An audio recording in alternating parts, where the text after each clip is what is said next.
What's up, everybody? JB here, and I don't have a Dalton with me because he's on Baby Watch 2018. But I do have Goose with me. Hey, everybody. And I have Marlon. Hey, guys, what's up? So, yeah, this is going to be a really weird show because usually Dalton does most of the talking here, but I figured we'll do what we always do and talk about what we've been playing because I know Goose has some stuff he'd like to get off of his chest regarding a game. And I have a game that I just picked up on Friday. And Marlon pretty much is going to talk about Monster Hunter again, so... And certain things have happened during the week that may or may not deal with Monster Hunter, but let's just leave it like that. All right. Well, and then we're probably going to cover some gaming news, because there have been some interesting stories, which we're going to kind of tie into what you've been playing, because one of the big games that has had a lot of controversy this week, both Goose and I played. So, Goose, as always, would you like to start us off? Absolutely. I'm batting leadoff here, and I'd like to think I'm batting 1,000, but I don't know yet. I don't think so, dude. Maybe this is episode 16, so... But, I want to start off with a particular game that I played and I streamed. So, just a real quick plug here. I stream every Saturday. AEG presents Gus's Treasures. I love streaming on Saturdays. I get to play these, like, little nuanced, little short games that, little trinkets of fun.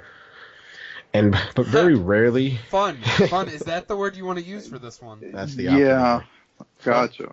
Very rarely do I bring these games up when talking about what you've been playing, because I feel like I'm sort of cheating, right? But I have to bring up Never Alone. So I just want to backtrack real quick and say that before playing Never Alone, I played Playdead's Inside, which got a 10 from IGN, and it was critically acclaimed. Critically, probably one of the better games that's come out ever. Yeah. In terms of review-wise, it is critically, across the board, people love that game. It had a great art style. It's deservedly so. And it felt great to play. The controls were solid. The visual design language was consistent, and that's a key word, consistency. But I decided to play Never Alone. It's this sort of side-scroller 2D, 2.5D game in which you control a young girl called Nuna and her white, beautiful fox. And you're traversing the world, and I like it because it introduces me to the indigenous people of Alaska, and I feel real crummy because I don't know what their name is. I don't know what the tribe or sect is. But it's really cool. They've got these little vignettes. You unlock these little owls, and you can press on the touchpad on the DualShock 4, and it'll show you a 30 to 40 second vignette about the people and what a certain, maybe these spirits, what they mean to them, and the sort of understanding of this culture, which is awesome. I love that. But the game is a pain to play. It's very frustrating to play. I had Dalton helping me out on last week's stream, or the stream before the one that I just did this past Saturday, and he was very helpful because he had played it before, and he was helping me out, and it really worked because if it wasn't for him, I probably would have been stuck in a couple of the places. This week I didn't have Dalton, and I got stuck in a lot of places. And I want to go back to what I said about consistency, and you guys please feel free to cut me off and ask any questions regarding this game. One of the things that I disliked the most was and you can see it in the stream. I'm literally upset. You can hear it in the tone of my voice. There's this one scene where you've got to move Luna over to this tower, but the game doesn't let you know that you have to do this. There are no visual cues, there are no audio cues, there is nothing. And that was frustrating. But the most frustrating thing to me, and I want to point out just real quick. So you can you switch the control of the characters. You can control Nuna and you can control the fox, and you press triangle to switch controls between the characters, because there are some things that Nuna cannot do that the fox can, and vice versa. And to solve the puzzles, you need to switch characters. You can play the game locally, a local co-op, and the game feels like it was designed for that experience, and it falls short when you're playing it by yourself because it feels very janky. But one of the things that pissed me off the most was that at the beginning of the game, you get a weapon called the bola, and you aim it, and it's very clunky on how you aim it. You aim it with the left stick, and you sort of like how can I explain it? You push back on the left stick and then you push forward in order you're throwing it. like you're throwing it. Yeah, I'm trying to think of the word that I'm looking for. So you sling it? It's kind Yeah, of like there it is. a slingshot. Like a sling. It That's sounds right, like a yeah. sling, yeah. Yeah, you're trying to That's sling it from you. That's basically the word what I was you're looking doing. for. It's like a slingshot. And it's okay. I mean, the aiming sucks. But one of the things that pissed me off the most that when you first get the bola, you have to break apart like these little ice formations. Okay. And the design cue is very simple. It's like, hey, this is what they look like. And what the game's telling the player is, hey, if you come across this again, the only way you can come across it or the only way you can break it in order to continue through the level is by using the bola. So that's fine. They established that early on. And usually in a game designer should show the player, hey, step 1, step 2, step 3, and if you follow the sequence, then you can do step 4. That's not the case in Never Alone at all. Uh-oh. At all. When I really got frustrated was there was this one section where it sort of felt like I needed to jump through this little hoop, but I couldn't because there was an ice formation that looked nothing like the prior ice formation. So never did I think, oh, I can use the bola to hit it, because visually it was completely different. So the visual design language is as inconsistent as it can be. And I was so upset after finding out that it was the bola that I needed to use in order to break that, in order to traverse. And I must have been there for about 15, 20 minutes. And I'm like, this sucks. It doesn't feel fun. It's frustrating. I know I'm bad at the game, but it sucks. And through the stream, I keep saying maybe I just suck and maybe I do, but I'm like, it frustrates me. So let me ask you something. So that would you say that the game is hindered by the crappy mechanics, or would you say that the storyline, along with the game's mechanics, make it into this is not for me? No, I would say that the narrative is fun to follow along. I like the little vignettes. I actually, one of the reasons I think it looks good, even though it's a Unity game, and Unity games made in Unity usually have a lot of jank. Yeah, but they can, yeah. Yeah, they can, but I still think it looks good. I think the little girl's cute. I love the fox, even though it's a white fox. It reminds me of my 2 dogs, right? So that's cool. Yeah. But the controls, and again, I'll keep saying the same thing. Just the design language of the game is lacking. So in terms of atmosphere and stuff, it's beautiful and interesting and aesthetically pleasing, even though it confused you at one point. But in terms of how it plays, it kind of sucks. Yeah, it's just no good. I'll give you another example. So There's these sections where you're climbing up a rope, and anyone who's played Inside, or anyone who's played Uncharted or Tomb Raider for that matter, knows that when you're swinging on a rope, there's a sense of momentum. You feel like you're going somewhere. You feel like, hey, if I go back and forth, eventually that jump will make it. Right. You don't feel that sense of momentum in Never. It feels in a game where it sounds like platforming is part of it, that's kind of not good. No, it's not good at all. I was very frustrated. Are you gonna try to finish it, or? Oh, absolutely. Actually, on You're the stream. dedicated now? Yeah, no, I have to. I'm already 2 streams in. But on the stream, I think you can hear me say oh, I hope I finish this shit tonight because I don't want to play it again. But I'll be playing it again. That's funny. Well, hopefully, it's not as bad as what you had originally. Hopefully it improves. But from the sound of it, if it's already frustrating and you're early or halfway in, that's not going to bode well for the latter half. Excuse me. No, it's I play games to have fun. Right. And I like a good challenge. I love playing games on hard. I'm probably the only one in the crew that does it. Right, or look at looks Dead towards Space to 2. I wouldn't even dare to try the only having a few save states. I just couldn't do it. God, no.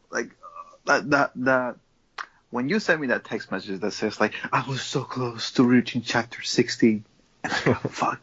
I could tell this guy was I'm done. I'm not gonna play this stupid game for the next 2 weeks, and then literally the next day he goes, I platinumed this shit. I did it. I'm stubborn. Yeah.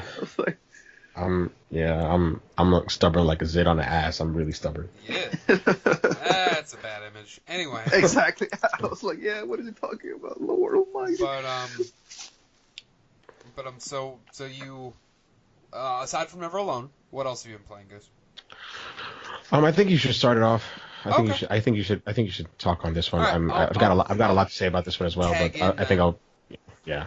Um, I want to so look. Goose played it a little bit today, but I actually I picked up MLB The Show, which I think this is the first time I've bought an MLB The Show game on launch day. Oh, Usually I really? wait until it gets a little bit cheaper. How cheap though? Yeah, around the middle of the season it'll go down in price like it usually does. He's right. Yeah, I was like No. after a few months it drops to like 40, and then like you can like pretty much since like September you could get the show for $20 last year. Mhm. I usually get it for like $10. That's how Right, cheap I I am mean, when it comes you to can get baseball it- games. You can get it dirt cheap if you wait long enough, but I wanted to like I played MLB The Show 17 about a month or so ago, and I really kind of got into it. So I figured I would pick this one up. I really like it. Visually, there hasn't been a ton of improvements, but the changes they have made to animations and certain physics, specifically regarding like how the ball connects with the bat, it actually Mhm. feels more realistic now, which is super nice. Like it's weird. Like I usually don't like look at trophies and like worry about trophies going into a game. Like I just play the game and enjoy it. But I got a third of the trophies in one game. Like Yeah. my first game playing, I'm like, I'm just gonna hit play now. So I played Boston, and I was playing against the Astros, and I got literally 33% of the trophies in one game. So now I've been kind of actually like using the trophy list as kind of a guide of like, I sit down the last couple days. I'm like, I don't want to do. What do I want to try to go for? So like I was trying to go for the flawless victory trophy, which is completing a 9-inning game, playing through the entire game, no fast forwarding or local multiplayer or anything like that. You have to basically play an entire game with no errors. And how So- many outs away were you from completing One. that task? I was literally, Oh. if he would have caught the ball, I would have gotten the trophy. And he dropped the damn ball. Yeah, I was in the last out of the last inning. It was probably like an hour ago I was trying to do this. And I literally almost chucked my controller. I was pissed off. Was it a play in which he was right under it and literally dropped it, or Yeah. was he running towards it? He was literally man. he was, like, right under it. God, that must Yeah. have been like disgustingly annoying It was to happen to you. disheartening. It made me be like, I don't know if I even want to go for this trophy anymore. He's like, Even- I'll never play a 9-inning game again. Well, then I'm like, all right. I'm like, calm down. I'm gonna try again. So I got to like inning 3, and a ball went right towards the shortstop, and it like hit him in the chest, and it counted as an error. So Wow. I'll tell you something that happened to me that was like similar to that. So it's I'm playing Final Fantasy X. Now, to get one of the weapons in Final Fantasy X, you are supposed to dodge a lightning 200 times. So this is the infamous dodge lightning 200 rounds in Final Right. Fantasy X that a lot of people like get really pissed off about. right. So I'm doing it, and I'm counting. You know, I'm getting to the point where I'm counting every 10 dodges. So like 10, 20, Right. 30, 40, and I get to 190. Then I go 91, 92, 93, 94, 95. I put pause. I stop. I go, okay. 5 more. I'm almost there. I got it. Please don't jinx me right now. And in the back of my mind goes, what if you miss at 199, dude? I'm thinking to myself, why did I just say that? Fuck this. No. That's not gonna happen. So I continue. 97, 98, 99, dodge. I'm like, fuck. I Yep. chucked my controller across the fucking room. Yep. That's was like, literally damn how I it. felt. God, I got to do this shit Yeah. 200 more fucking times, man. I think I've mentioned this before, but I broke a PS2 playing MVP Baseball 2005 I lost the World Series to the Blue Jays in like 6 games. And when I play my games, I'm very OCD. Like my brother cheats. Like if he loses, he'll quit before like the final out so he can replay it again. I'm like, Right. you're cheating. You can't do that. You are You can't, cheating. I mean, unless I God. literally like stopped the game, I would have to literally close up the app. Yeah, he'd do stuff like that. Because Like you he would can't just do that anymore. Because I thought like, oh, I'll just come back where I left off, and nope, that doesn't work. Nope. But no, I'll piggyback off what Jeff said. And no, the show looks awesome. I played about a game and a half. I got it today. For whatever reason, I wasn't able to get it on Friday because of stupid UPS and stupid New York City weather. Right. It looks good. I just want to say that I've owned 16, 17, and now 18, and this one to me is probably the best looking one. Last year's version was the first one that had pro support, and I played it. I played it on the 4K mode, and I put the 4K mode on for this one, and I said, you know what? It feels sluggish. For whatever reason, it felt sluggish to me, so I switched over to balance, which runs at 1440p, Right. and I'm like, I'm gonna stick to this. It looks really good. Going back to what Jeff said, the animations of the hitter swinging the bat through the zone is really cool. It's awesome. It's more refined. Like I was playing with Michael Conforto, who's a left-hander, and Uh-huh.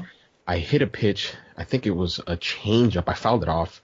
It was a changeup on the right-hand side of the plate, on the bottom half of the plate, and you could see like full extension. And it was a little low. It was a little below the knees, but you could see the full extension of his swing on the replay. And I'm like, wow, that wasn't. And as somebody like me who played, like I literally played hundreds of games, including both in MLB 16 and 17, like little things like that. Stuff like that. I'd catch when the catcher tries to frame the ball. I've never seen this animation, so I'm playing as the Mets, and Travis d'Arnaud, who sucks, is my catcher, and he would literally lunge for the ball, and he would bring it right up, and I'm like, whoa, I've never seen that before. He's fucking framing the pitch. He's trying to steal a strike. That's fucking awesome.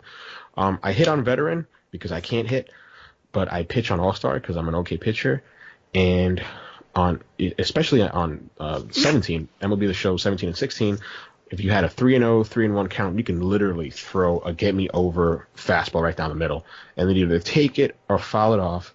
And on 2 occasions, with Noah Syndergaard, who throws a 99-mile-per-hour fastball, 97, sometimes you can dial it up there, 2 home runs.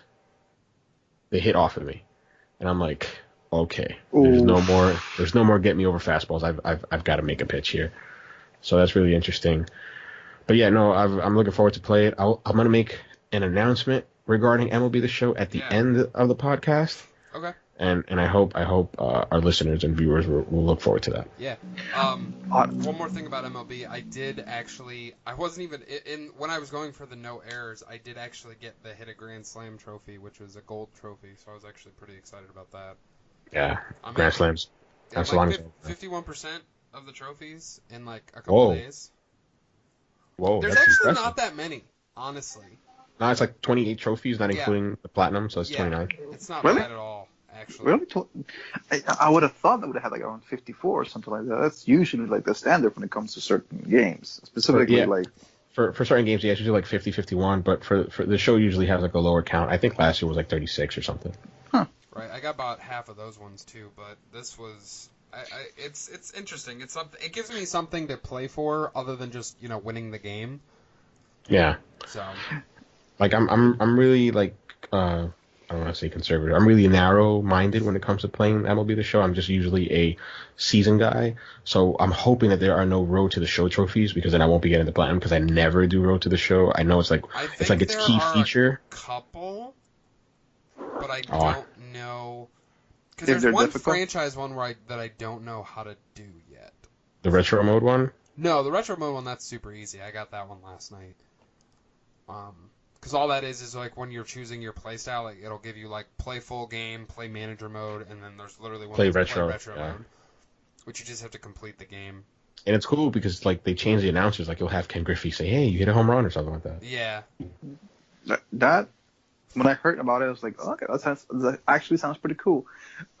Which is actually something that I was going to talk about when Goose was saying about the pitching, is that So get this, Jeff. So this guy comes here and tells me, "Hey, Marlon, look, I want to show you what MLB The Show looks like.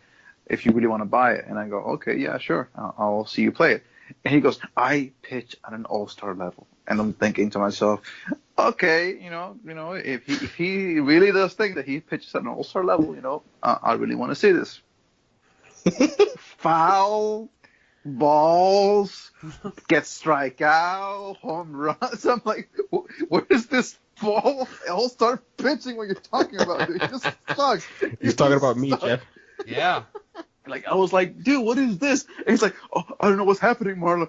I don't play so shitty like this. I go, okay, yeah, sure, okay. Whatever you say.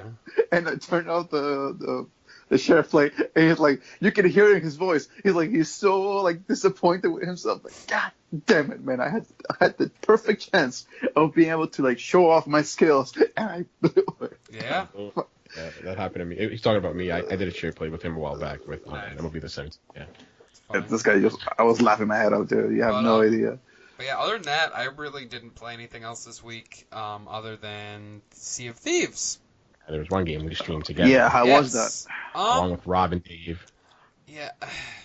I was like, do you want to take this one, Goose? Because honestly, like I wasn't like, other than the really pretty water, I personally really wasn't impressed with it. Like, it wasn't something that I'm like, oh man, like I'm gonna play the shit out of this game. Jeff, I'm not gonna lie, I've got a lot to say about this game. Feel free to just jump in and cut me off, tell me to shut up. No, I'll throw my 2 cents in as you go. So. All right, so just real quick, I played Sea of Thieves. I want to preface by saying that this was a game that I was really looking forward to. I grew up a PlayStation kid, not by choice, right? I grew up a PlayStation kid because at the time when I was a kid, it was the only console that I played. So naturally, I stuck with it, right? PS1, PS2, PS3, PS4, PS Vita, PSP, PS Vita, right? So on and so forth. I've never been like a fanboy of any console. So I'm in this generation, I'm really pulling for the Xbox, right? Because for whatever reason, they screwed up and people just love to shit on Xbox for whatever reason. So I was really pulling for Sea of Thieves. It was a game I was really looking forward to. I think it's the first game this year that I paid full price for. I think maybe I'm wrong, but I'm pretty sure it was probably the first game I paid full price for this year. Right, real quick, the pros. This is gonna be crazy because I know the art style is goofy and some people think it's like kiddie, but I think that hands down this is not just one of the most beautiful looking games on Xbox. I think it's one of the best looking games. Period. Like, I'm playing on a 4K HDR TV and it runs at native 4K on Xbox One X. And I think, in my opinion, it's one of the best high dynamic range implementations on any game. I put it right up there with Horizon Zero Dawn and Ratchet and Clank, which for me are like tops when it comes to HDR implementation. And just to point out, you don't need to have a 4K TV you don't need to have a 4K. No. Yeah, you don't need to have a 4K TV to play HDR. Some like very small number of 1080p sets have HDR. So I don't want to, say that you need to have, like, hey, in order to experience this game, you need to have this, but you really do. Like, this game is awesome. The field of view, the level of detail, the water, it's like some of the most beautiful water I've ever seen. When the waves crash upon the boat or on a rock and you see the foam, that it's beautiful. It's made on Unreal Engine 4. And I think the last game that looked this good running Unreal was probably Gears 4. It's really, I'll give you that. It is extremely, extremely pretty. It's very pretty. The sandbox that Rare has created lends itself to emergent gameplay. I mean, it's brimming to the teeth with emergent gameplay. It's just like there's nothing scripted. It's all about who you meet when you're on the sea and what those interactions with those other players may or may not be like. But this leads me to, so these were the pros, right? Okay. Very small list of pros. Right. And but this segues to the cons, because although there's agency, the player has agency in what he can do when he's playing. It really isn't meant to be experienced solo. Right. It's very hard. There's a lot of griefing. I've seen a lot of videos. I myself have played solo and have been screwed. This is super Really? cliched, but the game is literally an ocean wide, but a pond deep. And I know it's cliche and corny, but it's just the truth right now. The combat is really shallow. It's all about button mashing, and there's no strategy to the combat at all unless you're facing off against skeletons in a fort. And even then, you're still button mashing. You're just doing other things to take them down, because when you're in a fort, you come across the low tier level skeletons, and then you have gold skeletons, which you can actually slow down by throwing buckets of water, right? But the combat loop is still the same. You have a gun, you have a pistol, you have like a shotgun called the blunderbuss, you have a sword. There's no strategy to the combat system at all. I'm gonna move over now to the. If I'm going too fast, Jeff, because I know you played it. No. I'm so far 100% agreeing with everything you're saying. So. The mission structures, which is probably my biggest gripe with the game, are all the same. They're literally all fetch quests. There's 3 vendors. There is the gold hoarders, where you get quests to find literally chests and hand them in for gold. Then there is the Order of Souls, where you take bounties to kill certain skeletons. So for example, you're at an outpost, you collect a voyage to do a Order of Souls voyage or quest. You'll have instructions. You'll find the island. You go to the island. You face off against waves of skeletons. Then you'll have a named skeleton who may or may not be stronger than the ones you've already faced. You kill him. He drops a skull. You put it in your boat. You go back to the outpost. You hand it in. Then there's the last one called the Merchant Alliance, where you have to collect chickens and pork and pigs. Gunpowder, teas. You hand that in. It's all the same thing. You get instructions, you fetch, you come back, you get gold. And you don't get much gold, right? So there isn't really a progression system. And this is where everything kind of balloons and creates this perfect storm of shit, really. So the worst thing about the game is what Rare calls lateral progression. So when everybody thinks about an open world game or a shared world game like Destiny or The Division or Destiny 2 or any MMO really, Warcraft, there's a progression in that if Marlon spends 1,000 hours in Destiny and I spend 10 hours in Destiny, it's safe to assume that he will have gear and he will be better as a character than I will, simply because of the time that he spent in the game. Yeah. Right. The problem with Sea of Thieves, this is not the case. Marlon may spend 1,000 hours in Sea of Thieves, and I can hop in and spend 10, and my blunderbuss, and my pistol, and my sword will do the exact same damage that he does. Okay, my bucket of water, my bucket, which is used to pump water out of a ship, will pump out the same amount of water that Marlon does. And that is a big problem. Yeah. So let me get this straight. So I don't have an Xbox, so I cannot deny or confirm any of what you're saying. I'm just reading it from word of mouth and from watching videos and stuff like that. So would you say that the game can be improved upon by adding, guilds and things that would increase the likelihood of, having different experiences in the game? Where, say, for example, a big, huge battle between 7 different people with 7 different, guild, back in the old, this is the thing. In the pirate era, you had a captain, like a pirate captain, and he not only had one ship, he had 2, 3, 4, 5. He had an entire, armada sometimes, depending on how, powerful and strong he was. Can you have it in the game?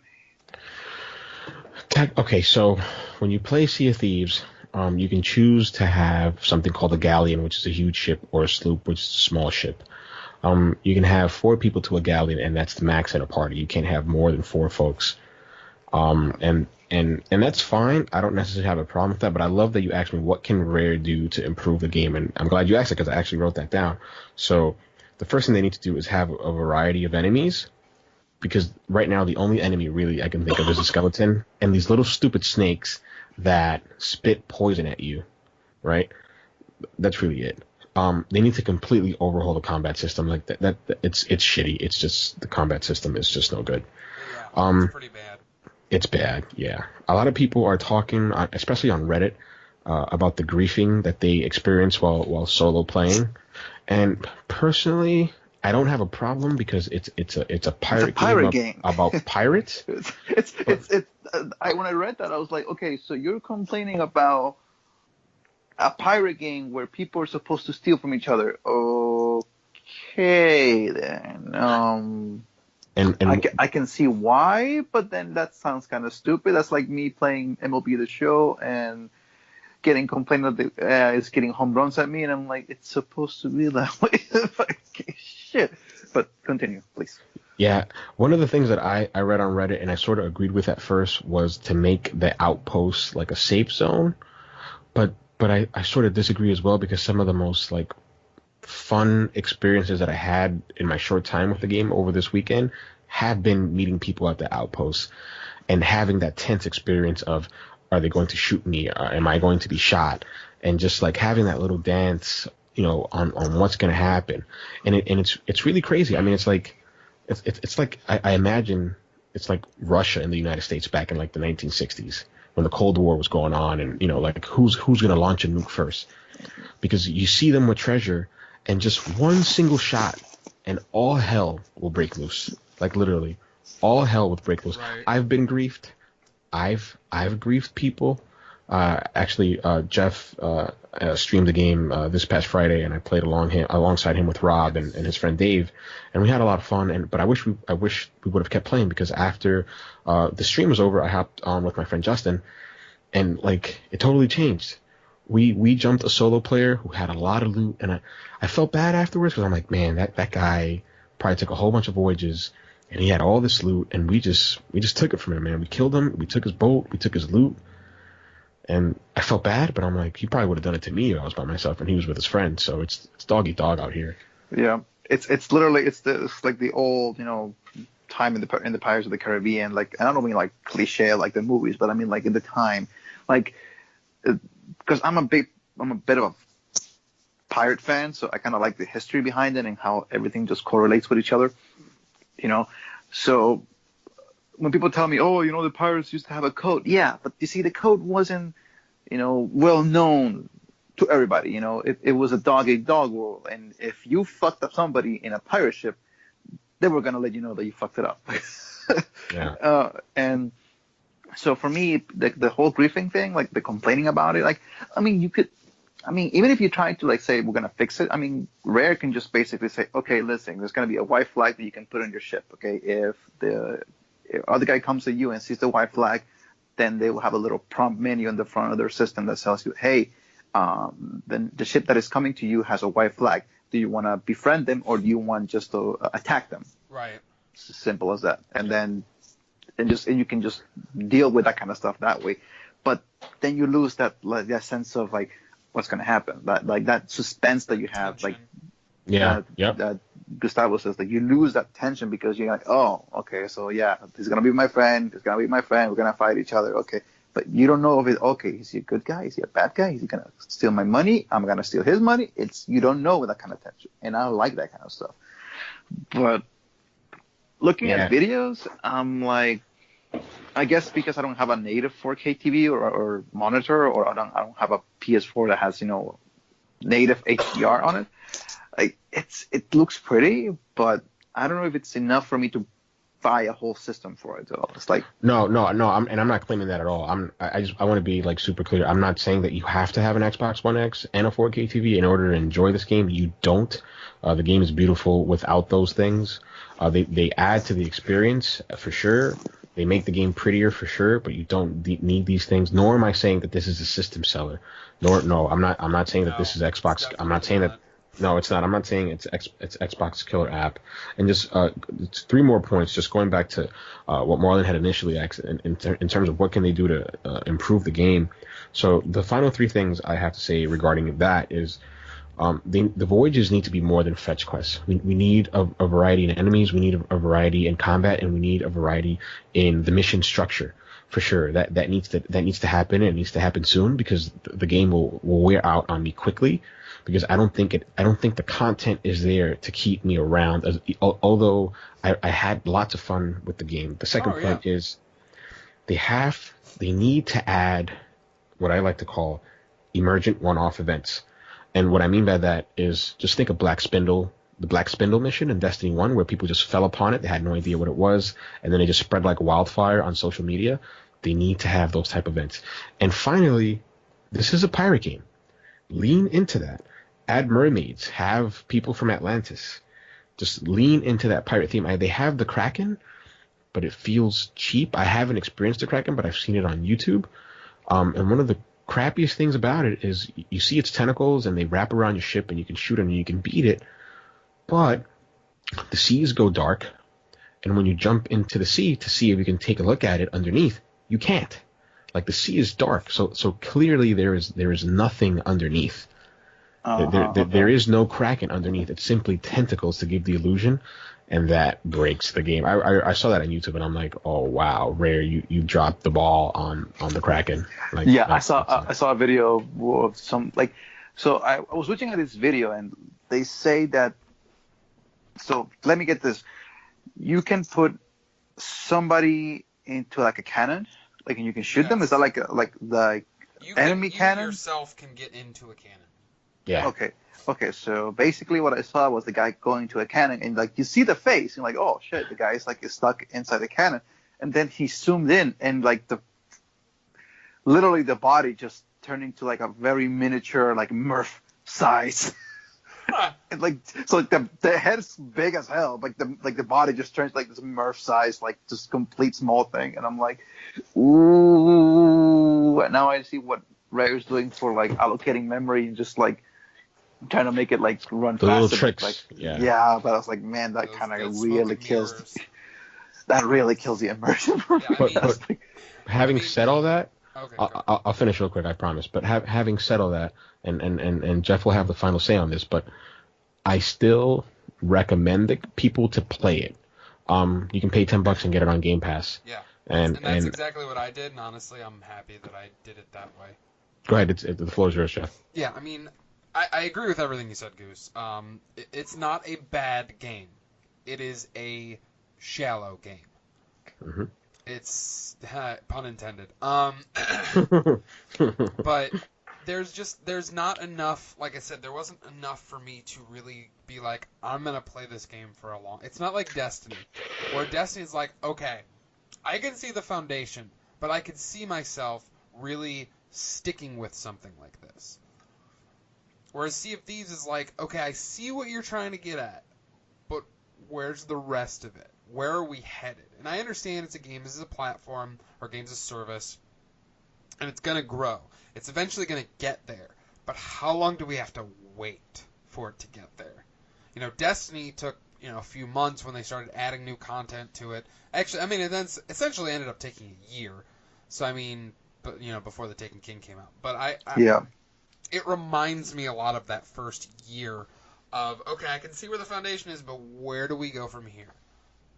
What are you going to keep adding to it? How are you going to make this progress? What little changes, even little changes, would do something to get people back into playing it? And I understand it's a pirate game. Griefing is going to happen. That's just the name of the game. Yeah. But it was fun when you're griefing somebody else, but I'm sure if I was on the receiving end of it, I'd be like, okay, this is stupid. Like, what the fuck? Like, yeah. But we sunk this kid's ship, and it was really funny, and we were all like freaking out, and it was like tense, and we were on the stream and everything like that. But So, question. Yeah. Because this is the thing that I don't think people were like explaining to me quite clearly when I saw this. So let's say that you get griefed and you get killed. Okay, so they take your loot, you take your ship, they kill you.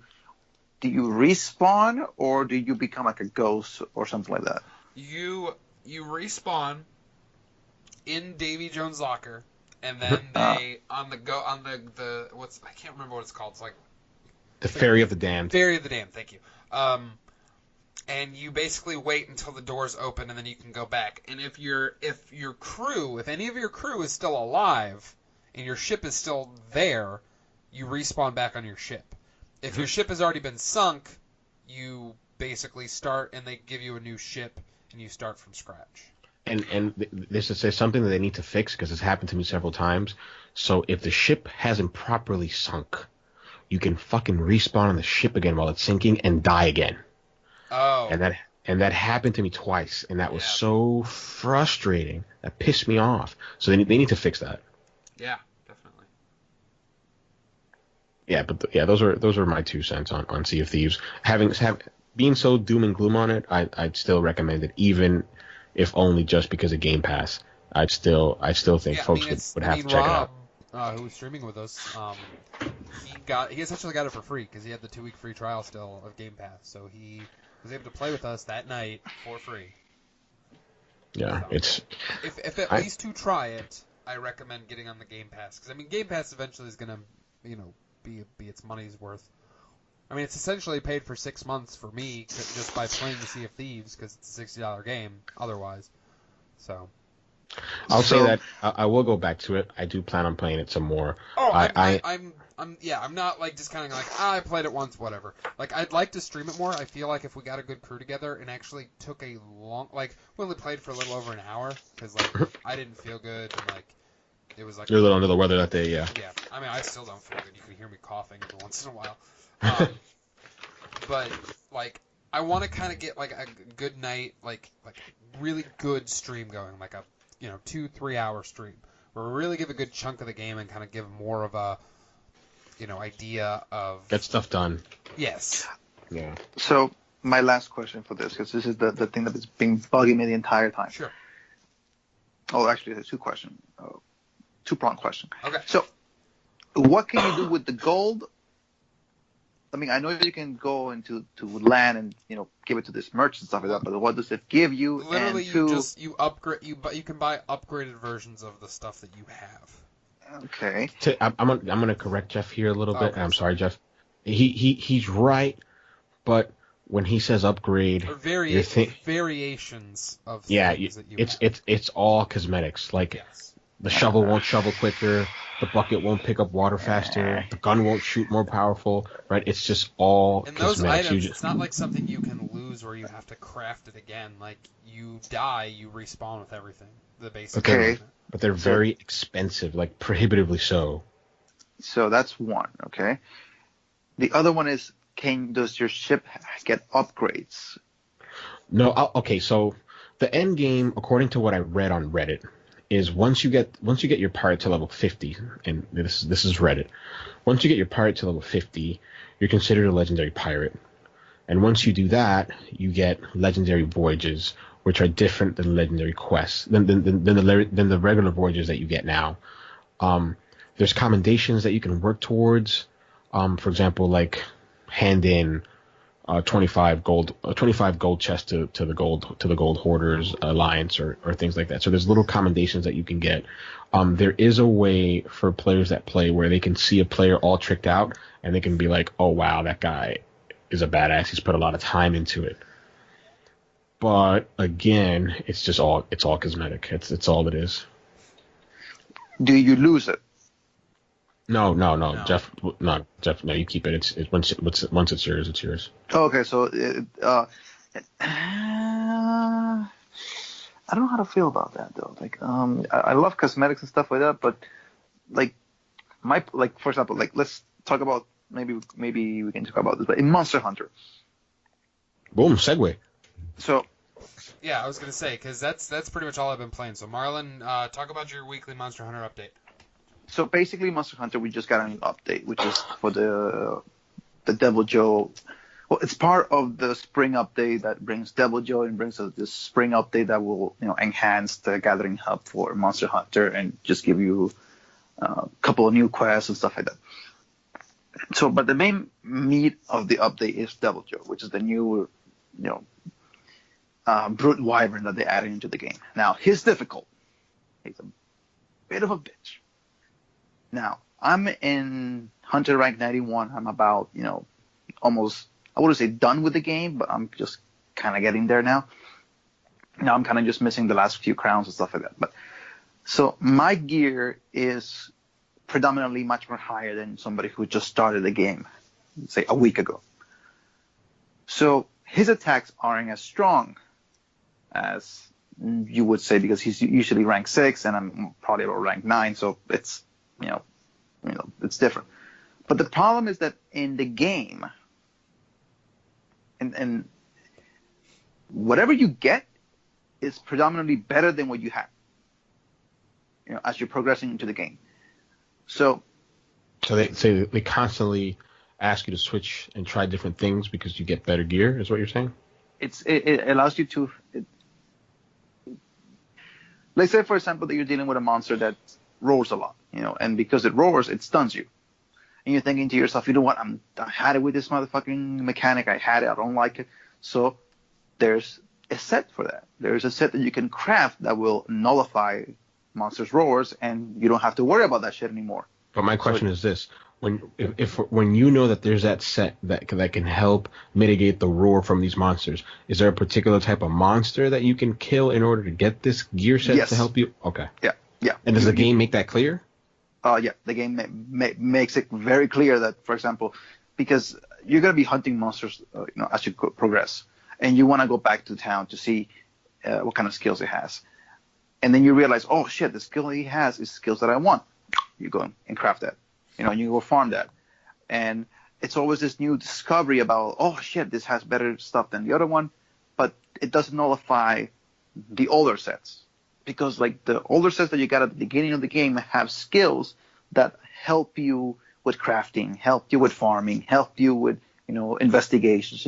It just because you get the stronger set doesn't nullify or basically there's barely any power creep in the game, because as you progress and you get better gear, it doesn't nullify the stuff that came before it. And if you want to craft and mix and match a set that you think, hey, this set has a couple of skills that I like, I can still upgrade it to get it to higher level. Okay. So, for example, let's say that the set at the beginning has defense 12, and the set that I have right now has defense, 86. I can go and get that lower level set to level 86 defense. It's your gear doesn't get nullified just because something got updated and it's like, oh, this is the new set that you want to get. No, you can still use that. But the problem that I had was this: when you guys were talking about Sea of Thieves, if the gear that I have is just cosmetic, like if the gear that I got, that busted my ass to get, is just cosmetic, there's no point of me doing that. There is no point of me giving 200, 300, 400 hours of busting my ass to get a specific cosmetic item if it's not going to give me something to work towards to. Like that, and that's the thing that just, when you guys say that, I was like, yeah, no. At least in Monster Hunter, like yeah, it's difficult to craft the gear, and sometimes it might be cosmetic, but it's, hey, it's cool cosmetic. It's like, it makes it, it has skills. It doesn't just come like, oh, it's just a skin and that's it. No, it has skills and you can use it in a whole different set. For example, like a couple of weeks ago, they had a set that was for Ryu from Street Fighter. And that skills and that set, it makes you look like completely like Ryu, but it has skills. And it has defense. Doesn't it have the Hadouken too? Yes, and it has some, animations that, hey, holy crap. Your Palico, your cat buddy, has, same thing. They're gonna add a Mega Man skin for the Palico, and the Palico will have skills. And that's what I like about it. But I'm just rambling on about Monster Hunter. So let's get into the topic. So what's going on with this Devil Joe? Devil Joe is basically what we call him, the Raging Pickle, because that motherfucker is color green. His tail looks like a pickle, and he's a bitch. So let me put it this way. So what you're saying is all pickles are bitches? Yeah. Okay. So let me put it this way. So I am that's been established now. I am defense 500 in this game. Meaning Is most that like of my a high thing relative to what? Is that like high? Yeah. My defense is 500.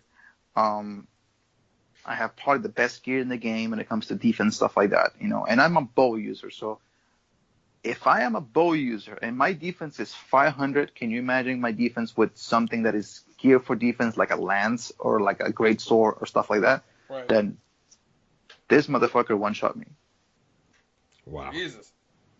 Like literally, he just went with his tail and took me out. So is he meant to be taken down by friends? I mean, by co-op partners? So when I realized that this guy was like, oh shit, this is difficult. So, and this was the temper version. The regular version, I can deal with, he hits hard, but not enough to kill me in one shot. What is a tempered version? Temper monsters in the game are basically harder versions of the monsters that you normally fight in the game. Okay. They hit harder, have a little bit more.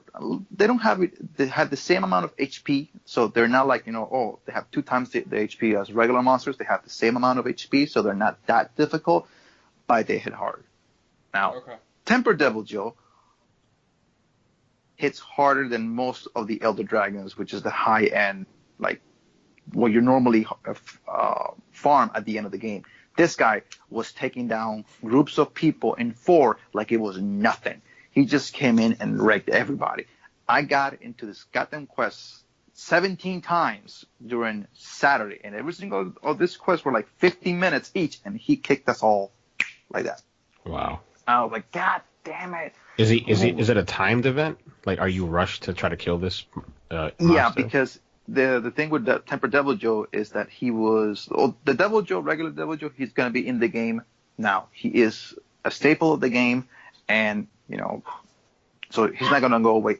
But the Temper version is gonna come and go throughout the weeks and months. So it's like, so you don't know. You wanna take it down while you can, if you before can, it gets taken out. Before he gets taken away. Because what Capcom did was that, like, Devil Joe's mechanics in the game is that he appears, like, he has no set layer. He has no set, dungeon or stuff like that. He just comes and goes wherever he wants to. Wherever the hell he wants. So he can appear in any of the maps. The thing is that this motherfucker is known as...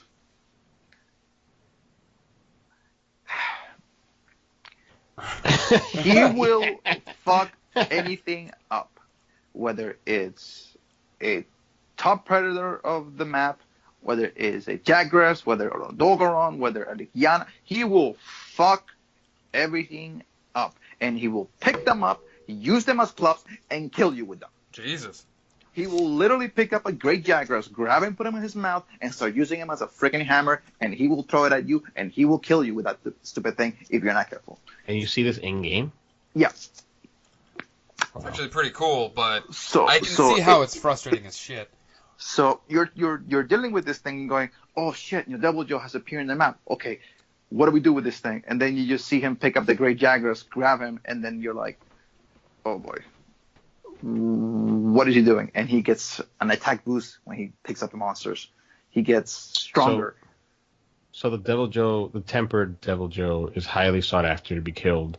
Does he drop any particular loot that like it's exclusive to him that you can only get when he drops it, or?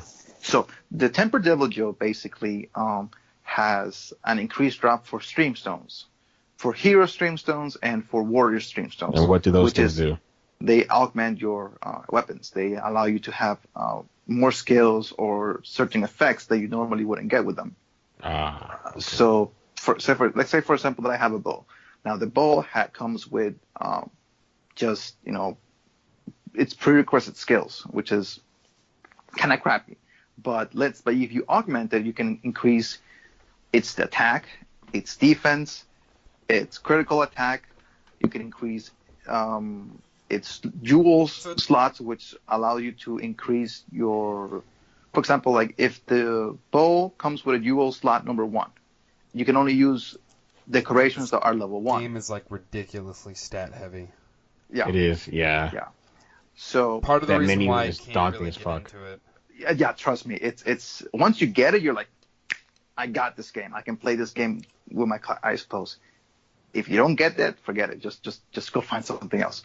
Wow, thanks, Marlon. So, let's say that the weapon comes with a dual slot number 1. So you can only put decorations that are level number 1. But by augmenting it, you can increase the level of the dual slots. So you can put it to level 2 or level 3, which will help you get better skills because the better skills are decorations 2 and 3. So because Devil Joe has a higher chance of getting this Warrior Streamstones for you, you kind of want to go farm him because, hey, like, this giving you the good stuff, go do it. Right. But he's difficult as fuck, man. It's like Right. I remember one run took us 45 minutes, and he killed us at the last 5 minutes. That sucks. But And he was almost dead, too. So we were, like, really pissed about it. well, I don't want to kind of like hurry you through, Marlon, but we're getting kind of the long in the tooth on this one.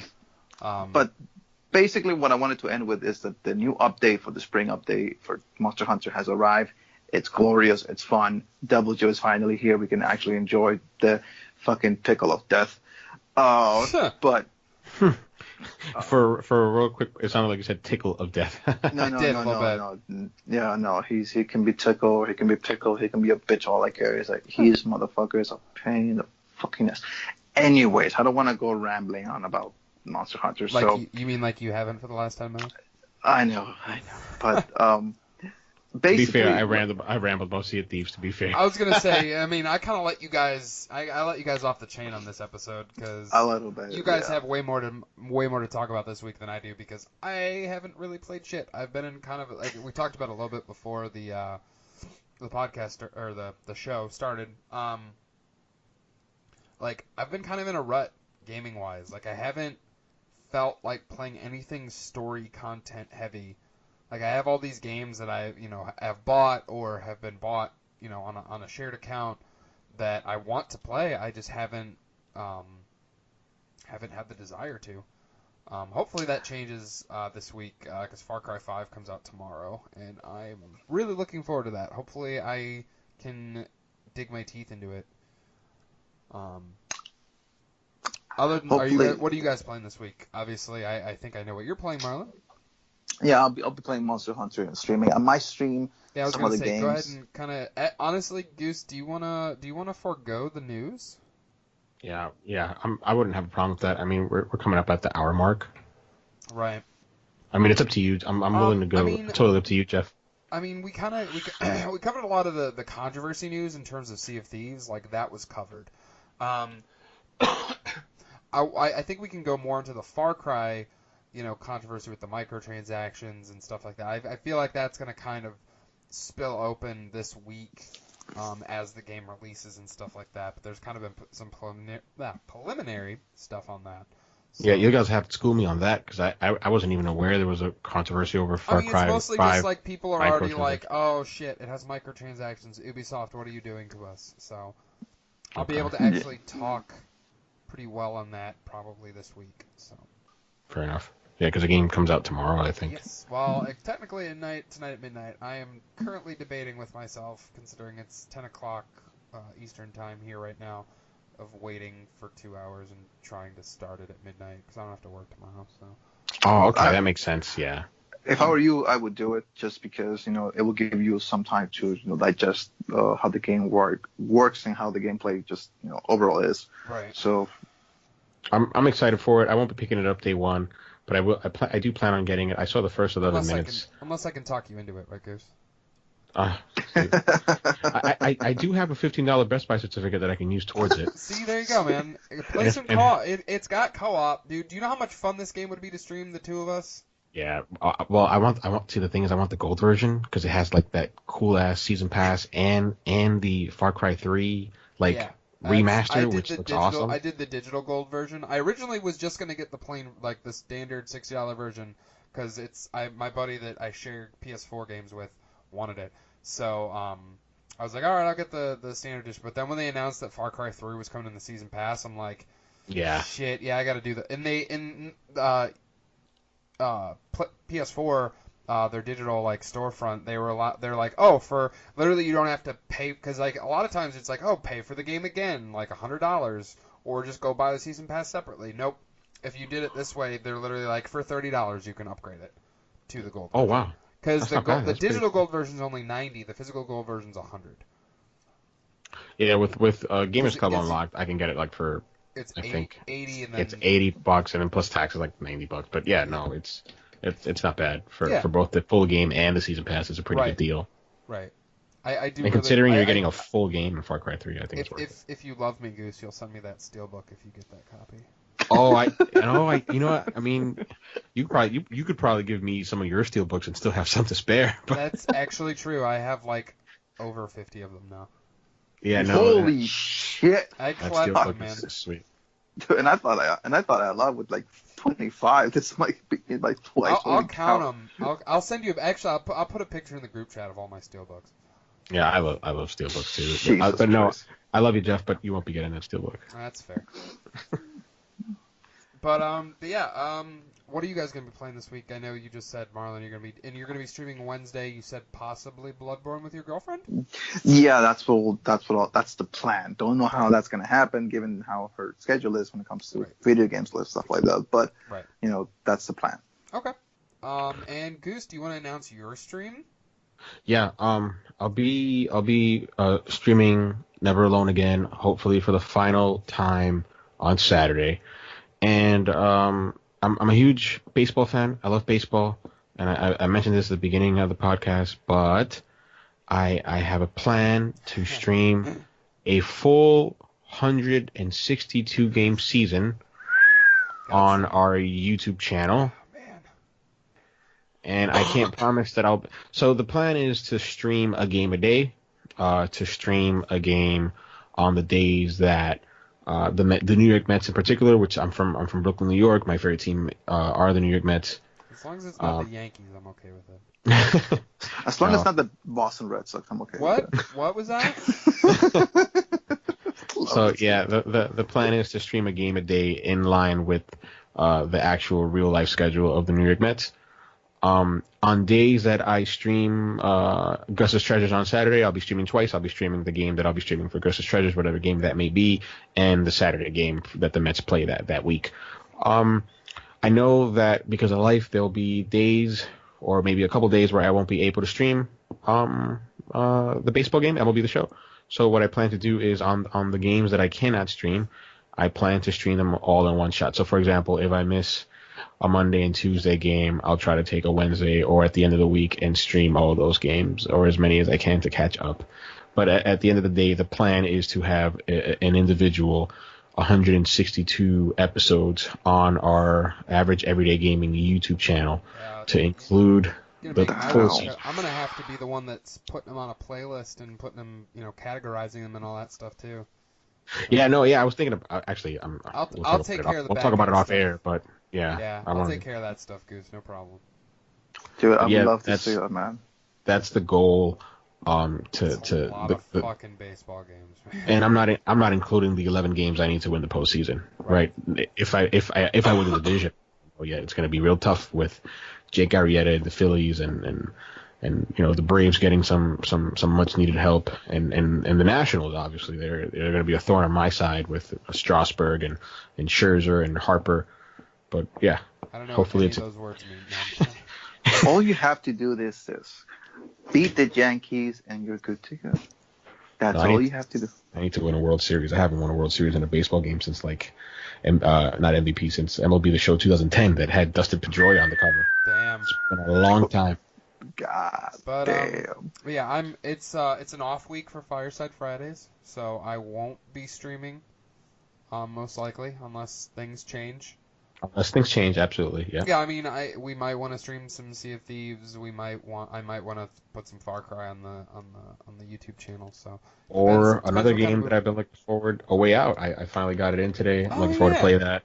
We could do a series of that too. I would be cool with doing like a full playthrough of that game on. It's a mini game. Yeah, it's 8 to It's 10 only like hours. 6 hours Yeah, from what I've so heard. So I'm willing to play that. yeah, like you play it first and let me know if you think it's worth putting up on the YouTube channel, and we'll Cool. go from Yeah. there. But Yeah. All right. anything else you guys got before No, we that's head our on show. out of Just here? Because we talked a make lot. sure We've talked about some damn video games tonight. Yeah, just I make know. sure to follow us on Twitter over at Average Gaming 17. Check out our Twitch and YouTube channels at Average Everyday Gaming. Make sure to check out our content. Leave any comments or any questions. If there's any streams or any games that you'd like to see or watch or have us comment on, just drop a comment. Yeah, absolutely. But that's all we got for you this week. Until next time, we'll see you later.